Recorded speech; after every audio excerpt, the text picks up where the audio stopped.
kasih Anda masih bersama kami di iNews Today bersama Aldi, Ila dan juga saya Dian. Pemirsa, Tohari, dukun pengganda uang di Banjarnegara, Jawa Tengah yang membunuh korbannya digelandang polisi ke kebun miliknya. Waduh, ini nggak tanggung-tanggung, ada 10 korbannya pemirsa yang meninggal. Pelaku diminta untuk menunjukkan gundukan tanah. Ini berisi jenazah-jenazah korban. Selamat Tohari digelandang polisi ke kebun miliknya usai sebelumnya ditangkap akibat kasus pembunuhan dilatar belakangi dukun penggandaan uang. Dengan penjagaan ketat, Tohari menunjukkan gundukan tanah berisi mayat korbannya.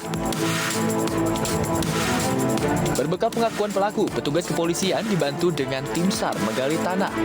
Hasilnya, petugas menemukan kerangka manusia dan jasad setengah utuh hingga 10 kantong jenazah. Jenazah korban Tohari rata-rata ditemukan dalam kedalaman tak lebih dari 1 meter.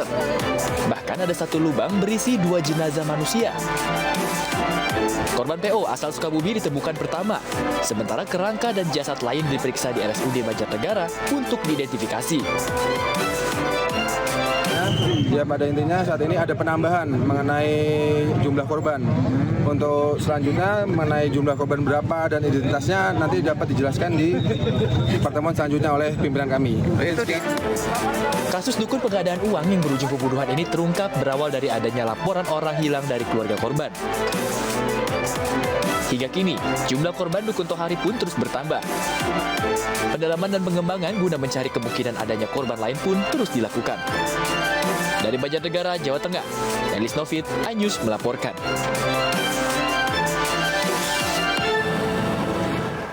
Ya, pelaku Tohari ini dalam aksinya menipu korban dengan modus penggandaan uang. Ya, Tohari juga membunuh korbannya ini karena kesal ditagih uang sebesar 5 miliar rupiah yang dijanjikannya.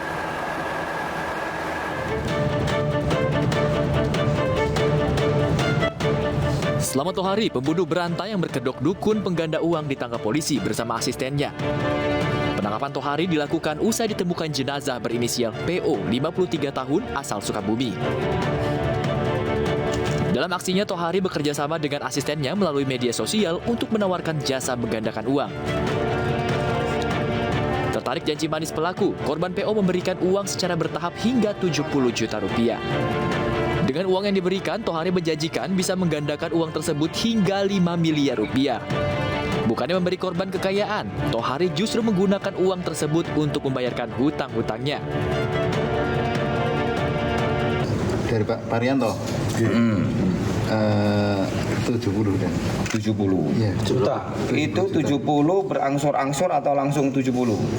Angsur-angsur. Berangsur-angsur. Pertama ya. berapa? Pertama 20. Terus ada lagi 10 gitu. 10 sampai 70 ya? Iya, sampai segitu. Terus yang dijanjikan digandain jadi berapa? Digandain jadi berapa? Jadi 5 miliar dan. Meski sempat menerima uang hingga 11 juta rupiah, korban PO terus menagih uang 5 miliar yang dijanjikan Tohari. Kesal karena terus ditagih, Tohari membunuh korbannya dengan memberikan racun ikan pada minuman korban. Mana hasil penggandaan yang mana? Akhirnya saudara tersangka Selamat ini kesal akhirnya dilakukanlah pembunuhan dengan cara memberikan minuman isinya potas, akhirnya meninggal dan dikuburlah di Jalan Setapak menuju hutan daerah Bulan, Kecamatan Wanasasa, Kabupaten Banjarnegara. Kemudian motifnya. Selain PO, Tohari juga membunuh sejumlah korban lainnya. 10 kantong jenazah berisikan kerangka dan jasad setengah utuh ditemukan di kebun miliknya. Dari Banjarnegara, Jawa Tengah, Elis Novit, iNews melaporkan. Ya, dan untuk mengetahui update di lokasi kejadian sudah ada rekan kami Elis Novit di Banjarnegara, Jawa Tengah. Ya, selamat pagi Elis. Bagaimana saat ini update pencarian jenazah-jenazah korban? Apakah ada jenazah tambahan? Baik Aldi, Ratu yang ada di studio, dapat kami sampaikan bahwasanya untuk jumlah sampai saat ini yang resmi disampaikan oleh pihak kepolisian ataupun pihak polisi dari Polres Banjarnegara itu berjumlah 10 orang. Dari 10 orang ini memang 5 jenazah diketemukan sudah dalam berbentuk kerangka dan 5 lainnya masih dalam setengah utuh.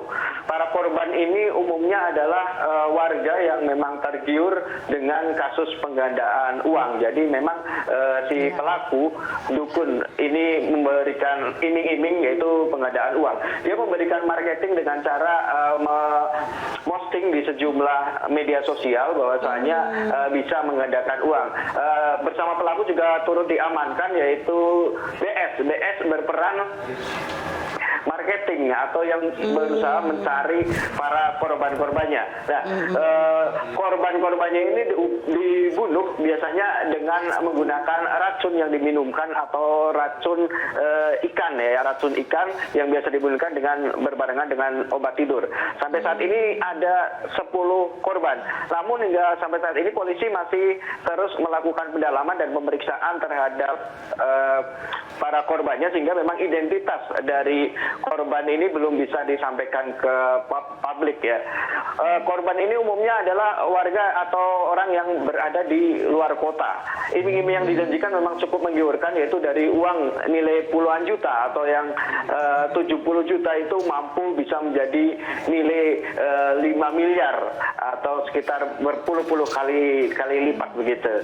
Dan kami sempat mendatangi area lokasi tempat tinggal pelaku. Memang pelaku di area sekitar warga ini dikenal sebagai orang yang tertutup dan pendiam, sehingga warga memang tidak mengetahui dan cukup kaget bahwasanya si pelaku atau dukun tohari ini memang tega melakukan pembunuhan hingga berjumlah sampai dengan 10 orang gitu.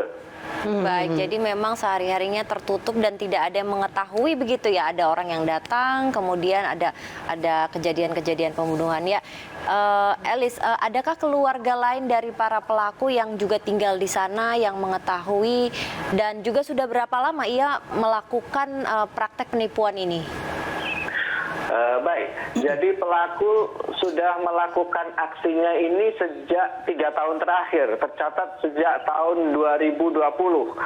Pelaku mulai mencari para korbannya dengan memposting atau memberikan iming-iming di sejumlah media sosial. Kalau pelaku itu yang atas nama BS memang tetangganya yang dia bertugas untuk memposting ataupun memberikan pengetahuan kepada para calon-calon korbannya bahwasanya Ahmad Tohari ini menjadi orang yang bisa untuk menggandakan uang gitu. Mas Elis, ini kami penasaran soal teknik marketingnya ya seperti itu, karena begitu banyak orang yang terjerat begitu ya. Bagaimana mereka melakukan teknik persuasifnya? Terus korban-korbannya itu ciri-cirinya seperti apa gitu yang biasanya mereka rekrut? Ya, jadi berdasarkan pengakuan dari pelaku BS dan juga dukun tohari ini, biasanya pelaku yang dari arah luar kota atau dari asal luar kota itu datang ke berjanjian di suatu tempat atau di suatu kota. Nanti dari pelaku BS ini akan bercerita bahwasanya dukun tohari ini memang bisa menggandakan uang. Setelah dicerita ataupun disosialisasikan bahwasanya dukun tohari bisa menggandakan uang ini, selanjutnya dibawa untuk ketemu ke area rumahnya dukun tohari ini. Dan ini yang menjadi kunci bahwasanya kasus ini terbongkar adalah adanya laporan dari keluarga korban. Dan ini yang menjadi kunci bahwasanya korban sempat melakukan chat terakhir dengan anaknya yang bahwasanya menceritakan kalau memang 10 hari terakhir ini orang tua atau ayah tidak pulang, silahkan kamu datang ke Polres Banjarnegara dan bersama-sama menuju ke rumah pelaku. Jadi memang si korban ini sempat sudah mengetahui adanya itikat buruk dari si pelaku ataupun dukun tohari ini. Jadi dari media sosial si korban justru yang menghubungi BS ya, baru janjian di suatu tempat, begitu? Ya, betul. Ya, betul. Karena kalau dilihat kan uang setorannya kan juga besar, berarti kan mereka kalangan menengah ke atas ya berarti ya, Elis Novit. Kalau ini istri korban bagaimana Mas Elis Novit? Ya, memang kami sempat kita datang ke lokasi, ke rumahnya dan memberikan wawancara ya dengan istri korban. Istri korban mengaku memang menjadi korban penelantaran. Jadi sudah selama 1 tahun dirinya tidak diberi nafkah, bahkan pulang pun hanya sekitar 1 atau 2 bulan sekali pelaku itu untuk mampir ke rumah korban dan tidak memberinya nafkah lagi. Jadi memang 1 tahun itu si istri Oke, Elis mungkin selanjutnya ini bagaimana dengan identitas korban saat ini? Apakah sudah ada yang diketahui dan apakah sudah ada yang melapor lagi terkait dengan kehilangan anggota keluarganya karena pergi ke salah satu dukun ini?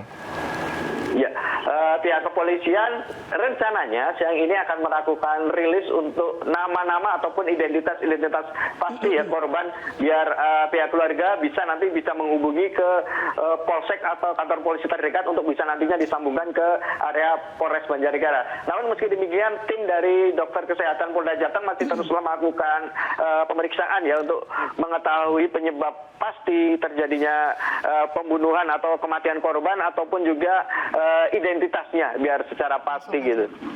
Baik, terima kasih Elis atas laporan Anda. Kita akan nantikan bagaimana nanti rilis para korban-korban ini. Terima kasih, selamat bertugas kembali. Ya, Elis Nafi dari Banjarnegara, Jawa Tengah. Ini lagi-lagi media sosial ya yang menjadi perantara mediumnya, makanya harus berhati-hati bermain media sosial. Jangan gampang terayu teriming-iming dengan hal yang nggak masuk Mana akal mungkin gitu. ya, sepertinya ya. Ini mungkin modusnya mirip-mirip dengan yang investasi itu ya, memberikan uang. Tapi kalau ini kan karena dia tidak bisa memberikan uang yang dijanjikan itu, kemudian dibunuh. Iya, investasi aja kalau imbal hasil yang diiming-iming lebih dari 4% aja itu udah jangan percaya. mencurigakan. Ini Harus curiga, 70 juta jadi 5 miliar itu beratus-ratus kali lipat ya, itu udah nggak masuk akal pemirsa. Jadi mohon ya. Lebih cerdaslah bermedia sosial karena banyak banget ini platform-platform yang bisa digunakan untuk mengklarifikasi hoax ya. Ada di Kominfo, ada juga di Badiku, bisa juga ya di MNC. Download Badiku dulu biar kita tahu informasi-informasi yang menarik dan pastinya tanpa hoax.